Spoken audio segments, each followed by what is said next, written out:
Agents tracked down Geraldscarpelli of the Cicero crew to ask him some questions. Let's get into it, on True Gangsters of yesterday. On July 16, 1988, Special Agents John O'Rourke and Thomas Noble arrest Geraldscarpelli. Geraldscarpelli, deadly enforcer for the Chicago outfit. Arrested for possession of a submachine gun, carrying a weapon during an active crime of violence, interference with commerce by robbery, violation of the Hobbs Act. During the extended custodial interrogation by the two agents later that evening and continuing into the early morning hours of July 17th, Gerald made a substantial number of self-incriminating statements. Scarpelli has moved to suppress those statements under the federal RICO law because the court must independently determine the voluntaries of Gerald's confession. Evidentiary hearing was held on December 21st and on December 22nd in the year of 1988. Both parties have filed post-hearing memoranda for reasons stated in this memorandum opinion and order. Geraldscarpelli's motion is denied. On March 4, 1988, Agents O'Rourke and Noble stopped Gerald as he was driving from his home in Downers Grove, Illinois. Scarpelli pulled his car up to a parking lot on 55th Street, and the agents pulled alongside his car. Agent Noble got out of his car and approached Gerald and showed the made man his badge and ordered him out of the car and to put his hands on the roof. Noble then told Scarpelli get into the back seat of Noble and Rourke's vehicle. Gerald asked, "Why am I under arrest?" The agents replied, "You are not under arrest, but we just want to talk to you." Gerald would stay inside the car, and the agents discussed a number of topics with him.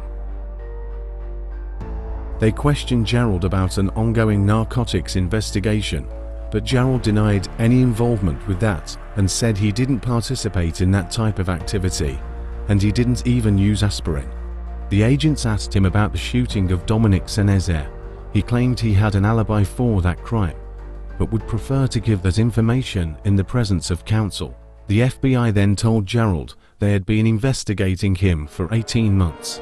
And as a result had built a substantial case against him that agents believed would indict him.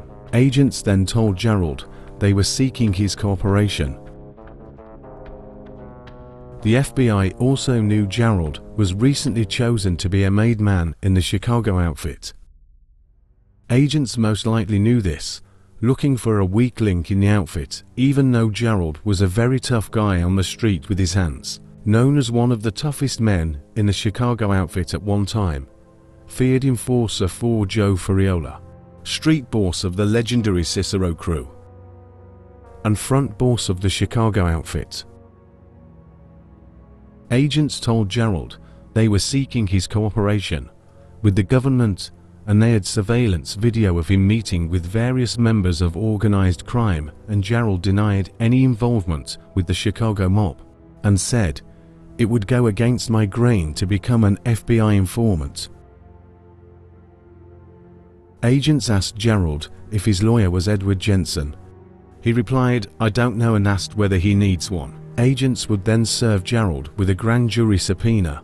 Gerald responded and said, "I'm going to bring an attorney now."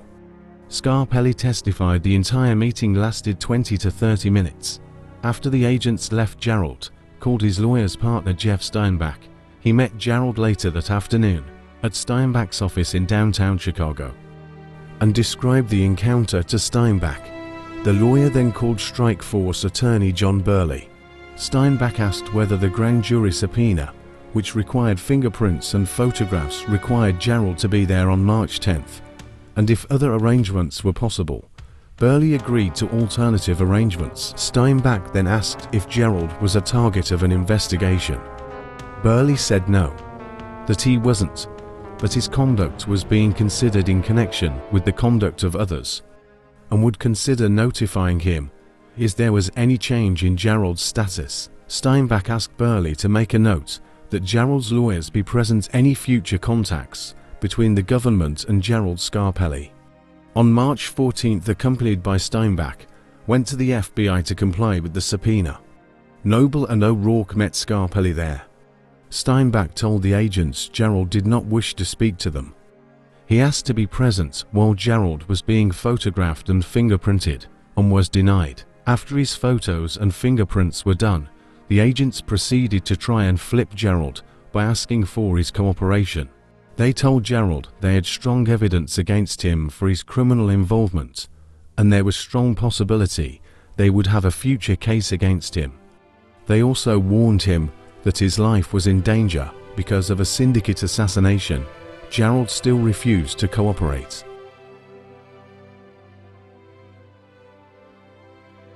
Geraldscarpelli stood at 5 foot 7 inches and weighed 165 pounds. In 1988, he was in a car driven by his girlfriend Tricia Radzis with Gerald in the passenger seat, and entered the parking lot of the Sheraton Homewood Hotel on 174th Street and Halstead Avenue in Homewood. His girlfriend would drive past the parked car of James Bossell, then to the rear of the motel. She then drove around and parked under a canopy at the front of the motel, then drove back to the rear of the motel next to Bossell's car. Gerald hopped out of the passenger side door with a duffel bag and placed it inside Bossell's car. Then Gerald gets inside Bossell's car with Bossell inside of it, at the steering wheel. At this point, FBI agents would swarm the vehicle and arrested Geraldscarpelli. At that point, the FBI told Gerald that James Peter Bossell, aka Duke Bossell, was an informant who had been secretly working with the FBI as a rat. Gerald met with Duke for over 2 years, while Duke wore a wire and recorded Scarpelli.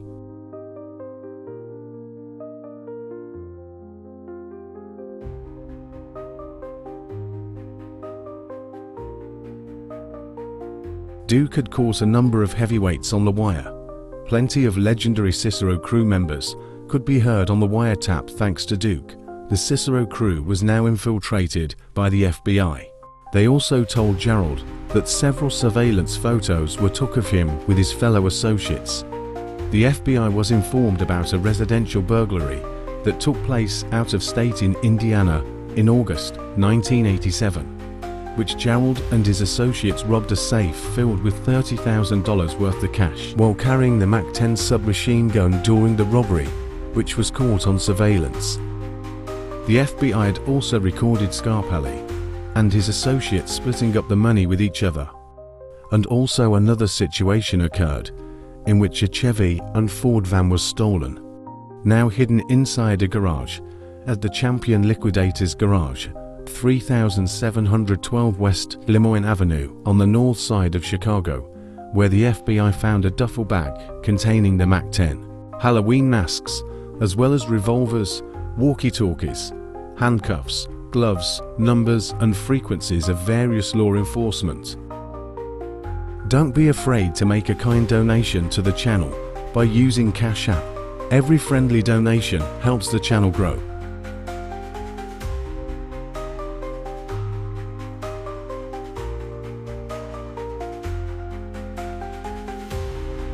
Agents would show Gerald multiple surveillance photos of the weapons and the garage, and an associate of his physically moving the 2 stolen vehicles to a different location, a few blocks away.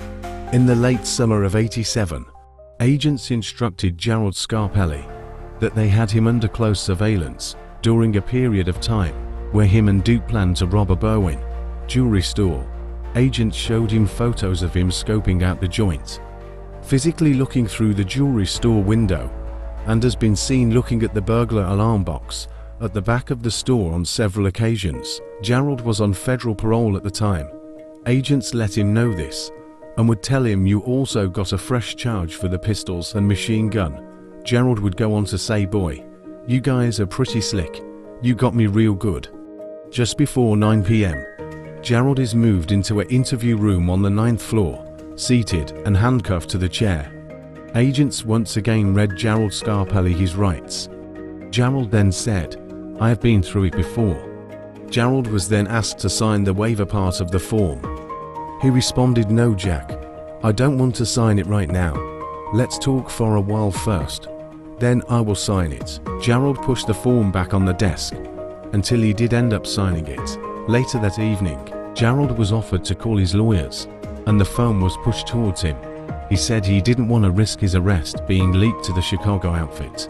Gerald then asked Agent O'Rourke who else knew about his arrest. He made it clear he didn't want anyone informed about his arrest. Gerald was then offered soft drinks, snacks, and hot coffee, but declined it all, but did ask to use the washroom several times and was granted access by the agents.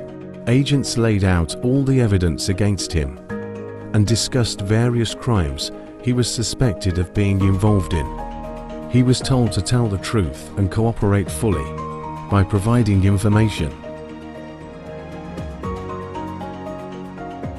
Gerald is told to become a government witness.